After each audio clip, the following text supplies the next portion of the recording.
Rotary CIAL 18 hole open golf tournament സംഘടിപ്പിക്കാനൊരുങ്ങി Rotary Cochin central. ഫെബ്രുവരി 9-ന് നെടുമ്പാശ്ശേരി അന്താരാഷ്ട്ര വിമാനത്താവളത്തിന്റെ ഗോൾഫ് ക്ലബ്ബിൽ വെച്ചാണ് മത്സരങ്ങൾ സംഘടിപ്പിക്കുക. ടൂർണമെന്റിൽ നിന്ന് ലഭിക്കുന്ന തുക നിർധനരായ രോഗികളുടെ ഡയാലിസിസ് ചികിത്സകൾക്കായി നൽകുമെന്നും റോട്ടറി കൊച്ചിൻ സെൻട്രൽ ഭാരവാഹികൾ വ്യക്തമാക്കി. ഭാരവാഹികളായ Anand Kumar, Joseph George, Philip George, മുൻ സെക്രട്ടറി ഡോക്ടർ TV വിജയകുമാർ എന്നിവർ വാർത്താസമ്മേളനത്തിൽ പങ്കെടുത്തു. വൈപ്പിനിലുള്ള ക്യാൻക്യൂർ ഫൗണ്ടേഷൻ ക്യാൻസർ പേഷ്യൻസിനെ കെയർ ചെയ്യുന്ന ഒരു സംഘടനയാണത്. അപ്പോൾ അവിടെ അവർ പേഷ്യൻസിന്, നീഡി ആയിട്ടുള്ള പേഷ്യൻസിന് ഫ്രീ ഡയാലിസിസ് ചെയ്തു കൊടുക്കുന്നുണ്ട്.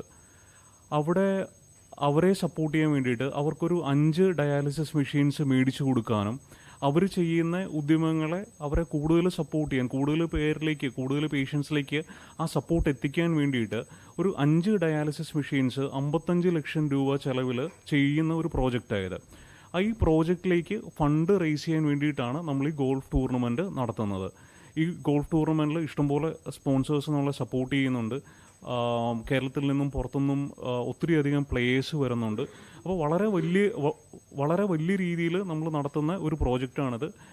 റെക്കറിംഗ് ആയിട്ട് എല്ലാ വർഷവും നടത്തണം. ഇതുപോലെ ആവശ്യമുള്ള സംഘടനകളെ, റോട്ടറി പോലെയുള്ള സംഘടനകൾ വന്ന് ഫണ്ട് കളക്ട് ചെയ്ത് ഫണ്ട് റേസിങ്ങിൽ കൂടെ സപ്പോർട്ട് ചെയ്യണം എന്നുള്ളൊരു സതുദ്ദേശത്തോടു കൂടി ചെയ്യുന്ന ഒരു പ്രോജക്റ്റാണ്. അപ്പം എല്ലാവരും വരണം. ഗോൾഫ് പ്ലേയേഴ്സിനെ ഹാർട്ട്ലി വെൽക്കം ചെയ്യുന്നു ഈ ഒരു ഗെയിമിലേക്ക്.